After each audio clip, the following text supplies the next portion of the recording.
Urban FM 104.5. Urban FM 104.5. Sur les 104.5 Urban FM avec Jean-Paul. Jean-Paul, bonjour. Bonjour la fraîche. Tu as passé un bon week-end? Oui, tranquille, en Tu as famille. fait quoi le week-end? J'ai plus regardé les enfants se gaver de toutes les couches, de toutes les sucreries et ouvrir leurs cadeaux et tout ça. Et puis j'en ai profité un peu pour m'en poser parce que j'ai eu quand même une semaine un peu compliquée. Tu n'as pas regardé le déni cosmique? Si. Comment tu as trouvé le film?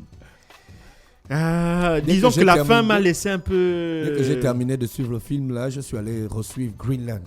Ouais. Avec Gérard Butler. En fait, la différence entre les deux, c'est que pour Gérard Butler, ça se termine quand même sur une note positive, puisqu'il y a des survivants. Mm-hmm. Mais pour le déni cosmique, tu vois, à la fin, tout le monde est censé mourir. Ouais. En fait, ça montre que... les politiques. Voilà, ça montre que si tu veux... disons qu'il y aura toujours des gens...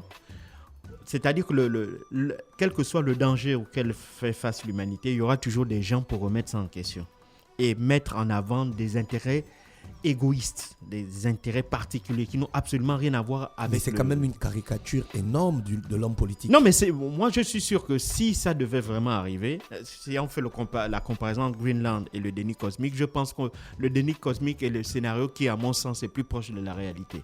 Parce qu'il y aura toujours des gens qui vont vous dire que non, le danger là en fait c'est pas ça. Ils vont vous dire faut regarder ailleurs. Ils vont vous emmener d'autres intérêts qui vont ensuite primer sur l'intérêt premier qui est celui de essayer de sauvegarder l'humanité, de sauver l'humanité de la catastrophe à laquelle elle fait face. Est-ce que c'est pas la situation? Est-ce que c'est pas une caricature de la situation actuelle? Là, mais on a l'impression que ce sont les politiques qui décident de la situation du Covid, alors que les scientifiques, ils parlent même pas. Non, le problème, c'est que moi, je pense plutôt que c'est l'inverse. Il y a un scientifique américain qui disait que le problème avec le Covid, c'est qu'on a pour la première fois des scientifiques qui se mettent à faire de la politique. C'est-à-dire que le fait que la gestion de la cité soit du domaine purement politique, parce qu'en fait, on va à l'école aussi pour apprendre à faire de la politique. On apprend à faire du droit, on apprend à faire de la sociologie, on apprend à faire des sciences politiques, justement pour se donner les instruments pour pouvoir faire face à des menaces collectives comme celle, en l'occurrence, d'une pandémie. Or, vous avez des gens à côté qui sont des scientifiques dont le métier n'est pas de gérer les cités, n'est pas de dire comment est-ce que doit fonctionner un pays. Parce que vous prenez un médecin là maintenant, je suis désolé, dans tout son cursus académique, il n'a pas reçu la formation pour dire qu'il faut comment est-ce qu'on gère un pays, comment est-ce qu'on ferme des frontières, comment est-ce que on fait face pour dire aux gens dans leur intimité comment est-ce qu'ils doivent se comporter face à un danger potentiel. Donc, ils n'ont pas cette formation-là. Or, c'est à eux que l'on a donné la responsabilité depuis quasiment 2 ans à travers le monde entier de décider à la place des politiques de la manière dont doit être gérée la cité. Et c'est la raison pour laquelle, à mon sens, on observe les couacs que l'on voit là maintenant aujourd'hui. Parce que ce qui se passe, par exemple, en Europe aujourd'hui, c'est un fait totalement inédit. On est face à une pandémie dont on ne connaît pas véritablement les effets et dont la capacité du virus à muter est réelle.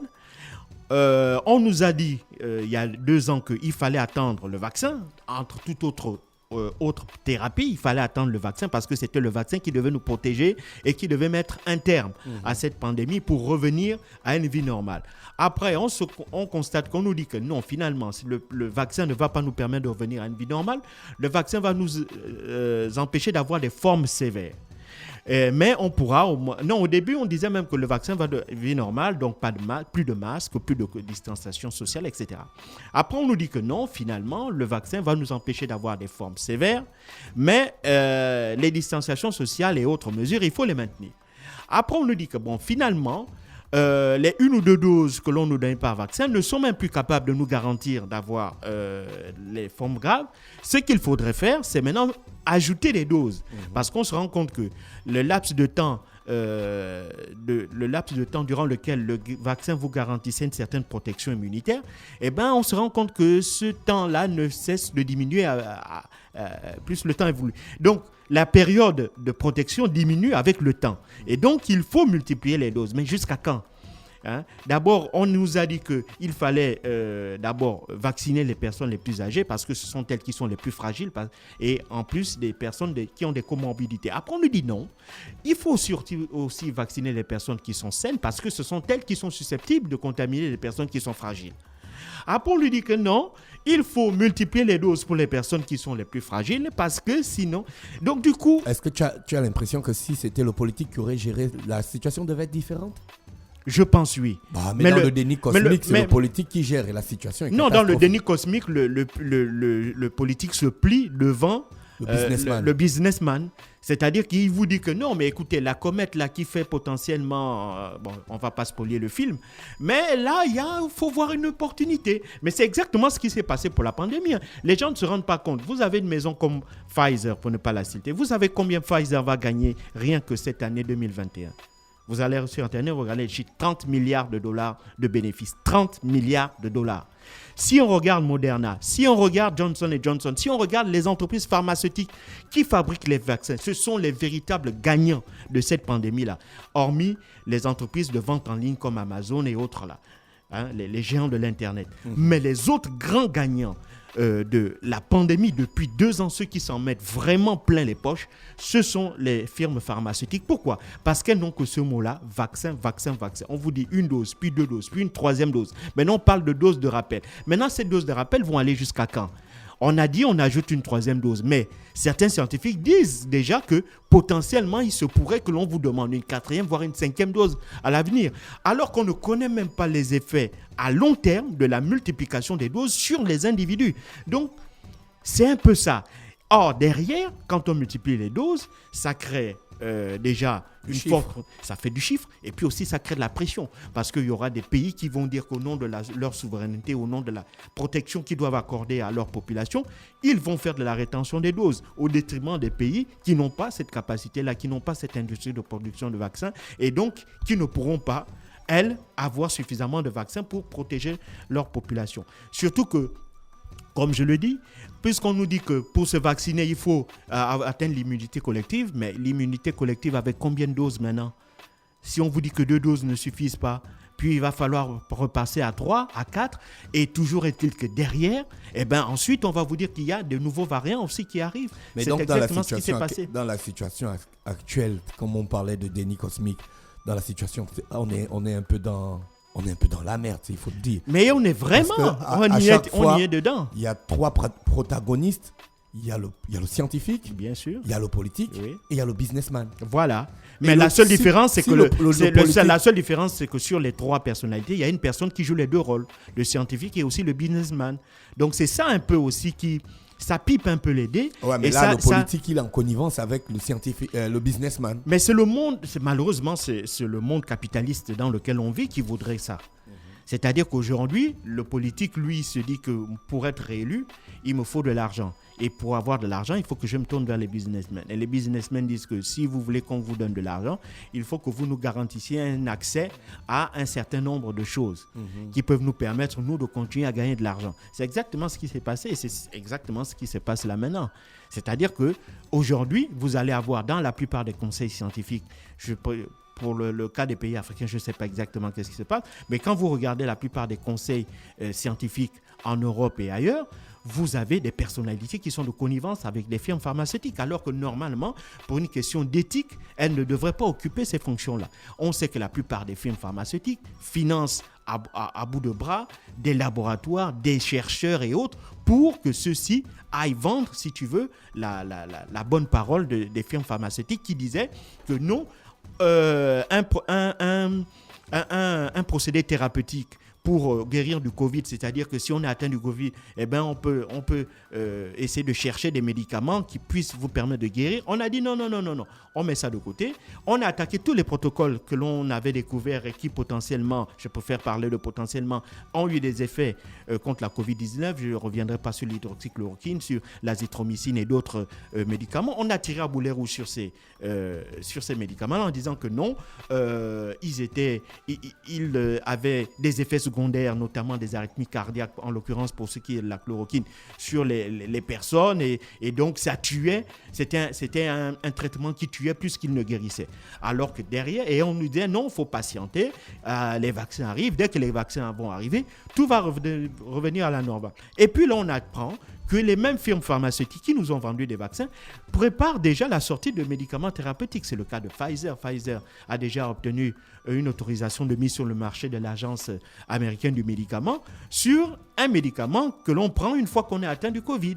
Vous comprenez? Donc, on a torpillé les protocoles qui existaient. On a torpillé les chercheurs tels que le professeur Raoult en France, le professeur Perron, et il y en a bien d'autres, en disant que non, eux, ils viennent raconter de n'importe quoi. La seule solution, c'est le vaccin. Et dès que le vaccin est arrivé, on se rend compte que les effets du vaccin sont limités, en l'occurrence Omicron ici. On se rend bien compte que, par exemple, pour des chiffres en Israël, la protection avec 2 doses d'Omicron n'atteint même pas les 20%. C'est la raison pour laquelle, pour essayer de faire monter ce niveau de protection entre 45, voire 50-60%, on est obligé de préconiser une 3e dose. Mais là, on a d'abord préconisé une 3e dose pour les gens de plus de 65 ans. Après, on sait, ils vont certainement diminuer, enfin, ils vont élargir la population qui sera vaccinée pour une 3e dose, pour la simple et bonne raison qu'on a des contaminations qui repartent à la hausse. Les chiffres de la Direction générale de la santé en France hier étaient sans appel. Ils ont dépassé les 100 000 nouvelles contaminations quotidiennes. C'est un nouveau record. Donc, face à cela, il est clair, à mon sens, que le gouvernement français, si on s'intéresse à cet exemple-là, va procéder à une 3e dose de masse. Ça, c'est clair, avec toutes les conséquences que ça va avoir derrière. C'est-à-dire qu'on va continuer à multiplier les doses sur un vaccin, en utilisant un vaccin dont on ne connaît pas les effets à moyen et à long terme. Voilà. Et dont on ne connaît pas, et dont on sait que les effets sont limités en fonction de l'arrivée de nouveaux variants. Parce que Omicron, c'est le dernier variant, mais on sait très bien, on le sait déjà depuis 2 ans, la capacité de mutation qu'a la COVID-19 et donc la potentialité qu'il y ait une multiplication de variants. Maintenant là, il y a aussi un débat, une polémique qui commence à s'installer sur les vaccinés et non vaccinés. On commence à dire que c'est à cause des non vaccinés qu'apparaissent de nouveaux variants. Vous comprenez? Et donc tout ça fait que ça n'apporte pas de la sérénité parce qu'à chaque fois, on stigmatise une catégorie de la population, ceux qui ne veulent pas se faire vacciner. On le voit par exemple en Martinique, en Guadeloupe, dans les territoires d'outre-mer, où là-bas vraiment l'opposition au pass vaccinal, au pass sanitaire est très forte.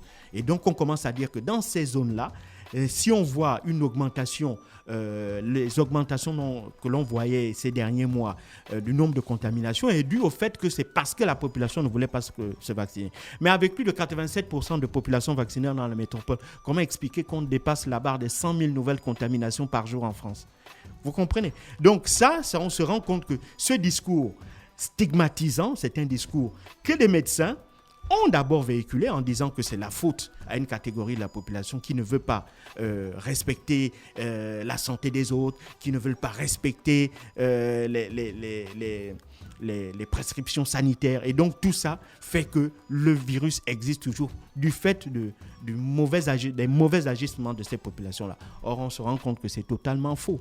Et le pire dans tout ça, c'est que vous n'allez jamais voir de scientifiques remettre en cause leur discours antérieur en disant que non, nous nous sommes trompés, nous avons peut-être eu une mauvaise approche et il serait temps peut-être de revoir notre manière de penser et notre manière de gérer cette pandémie. Mais non, les scientifiques vont être toujours dans la position que c'est nous qui connaissons, alors que la science infuse n'existe pas. On commet toujours des erreurs, même en tant que scientifique, on fait toujours des erreurs, et c'est grâce aux erreurs que l'on permet d'avancer.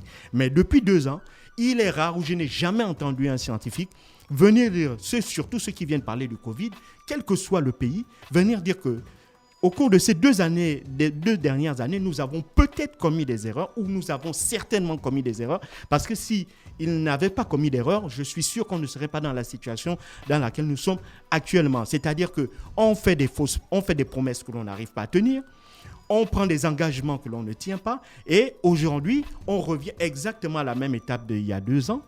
Vous avez vu durant les réveillons de Noël à travers le monde, plus de 6500 vols ont été annulés. Pourquoi ? Parce qu'il y a une forte hausse des contaminations, aussi bien chez les passagers que dans les personnels des compagnies aériennes.